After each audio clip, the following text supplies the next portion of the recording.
Un incontro tra i commercianti, il segretario della Confcommercio Picarella, il primo cittadino di Agrigento Firetto, presente anche l'assessore Battaglia, il comandante dei Vigili Urbani di Giovanna e tanta gente del luogo, si è svolto ieri pomeriggio in piazza Cavour, dove recentemente si sono verificati ben 2 crolli del cornicione di uno dei 2 palazzi gemelli e che fortunatamente per l'ora tarda non ha provocato morti e feriti. I tempi incerti e necessari per la realizzazione degli accertamenti giudiziari certamente non incoraggiano nessuno e si teme la paralisi della zona, che nel frattempo è stata chiusa al traffico e al passaggio pedonale. Anche il famoso Bar Saieva, a causa del crollo dell'impalcatura, si trasferirà al più presto in altra zona del viale. Intanto la Procura ha dato incarico al perito ingegnere Luigi Palizzolo, lo stesso che seguì il crollo di Palazzo Lo Iacono, al fine di stabilire le cause dell'incidente e mettere in sicurezza la zona. Sta facendo, bisogna attendere l'iniziativa della magistratura che ha previsto intanto la nomina dei periti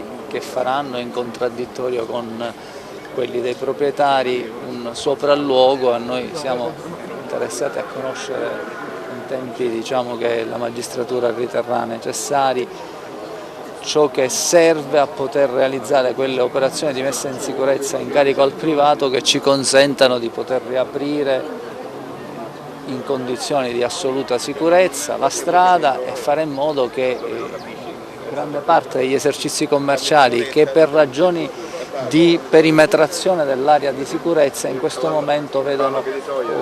gravissime difficoltà alle proprie attività. Chi chiuso, chi non è chiuso ma trova difficoltà a fare in modo che i propri clienti possano arrivare al punto di vendita. E quindi siamo qui per monitorare, d'intesa anche con gli abitanti della piazza Cavour e anche delle attività commerciali che qui ci sono. Certo, al di là del danno economico che è importante e significativo, ma anche del disagio gravissimo per gli agrigentini, perché parliamo di un'arteria che è assolutamente vitale, oltre che essere il luogo dell'anima, perché piazza Cavour è il luogo dell'anima per tanti. È evidente che i tempi sono la variabile critica con cui stiamo facendo i conti. Siamo certi che la magistratura farà in tempi i più rapidi possibili, perché ieri al tavolo in prefettura questo è stato assicurato. Ci sarà un sostegno da parte dell'amministrazione verso queste persone che hanno perso la casa? No, casa ad oggi non l'ha persa nessuno, c'è un problema di attività commerciali che ne hanno un danno economico e per questo il Comune si è interrogato sul tema di uno sgravio fiscale che è previsto, fra l'altro è statutariamente previsto, per cui per esempio per la Tari ci sarà uno sgravio fiscale senz'altro per le attività commerciali. Ma credo che era necessario, nel Viale della Vittoria insistono molteplici attività commerciali che naturalmente a causa non soltanto del primo crollo che ha visto alcuni commercianti dover essere obbligati a chiudere le sale cinesche loro malgrado, il secondo crollo che naturalmente di fatto ha impedito per motivi di sicurezza giustamente anche l'accesso al Viale della Vittoria, questo naturalmente pone serie difficoltà nei commercianti della zona che potrebbero essere costretti nel futuro, qualora la situazione non si sblocchi nel brevissimo tempo, di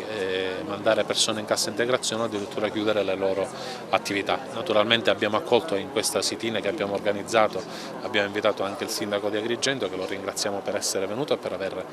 ascoltato quelle che sono le nostre idee, ha espresso lui quello che è lo stato dell'arte. Naturalmente siamo in attesa e speriamo nel più breve tempo possibile che la magistratura, oltre a fare luce a chi è imputabile la responsabilità dei crolli, ma anche di riaprire nel più breve tempo possibile anche Viale della Vittoria per dare nuovamente un po' di respiro a questa parte di città che materialmente ha diviso in due la città. Sicuramente la prima parola va al collega Calogero Saieva, che sta vivendo questa piccola tragedia, piccola che può essere grande. Chi ha un'attività, chi ha dei dipendenti può solo capire quello che significa. E poi il disagio che stiamo vivendo tutti, un disagio che stanno vivendo attività, che stanno vivendo persone che vivono con questo lavoro, e bloccare una strada come il Viale della Vittoria di Agrigento, che è il centro di Agrigento appunto, è molto difficile. Io come vivo questo momento, perché quando è accaduto il danno, sia la volta scorsa che fu di notte che ieri, noi eravamo chiusi, quindi questo disagio non l'ho avvertito. Mi rendo conto di ciò che è accaduto, i disagi sono tanti, i problemi sulla stabilità del palazzo non ci sono. Bisogna mettere in sicurezza immediatamente il tetto, che è la questione principale, perché c'è questo tetto precario dove le travi affondano nei muretti perimetrali e quindi spingono, e cade per questo, non perché siano... Però lei ha vissuto anche questo momento della tragedia, la mattina che è venuto a vedere tutto questo, quindi sicuramente avrà un calo anche nel suo lavoro. Ma sicuramente dei disagi, il calo non lo posso quantificare, perché purtroppo poi ci si abitua anche ad altri tragitti da fare per arrivare a grande rispetto per chi si trova ad avere le attività chiuse, e ce ne sono tante di queste situazioni. Adesso stamattina, ieri hanno fatto sgombrare un altro palazzo, l'altro portone adiacente e lì c'è un oculista, altre famiglie. Insomma, è comprensibile, è comprensibile.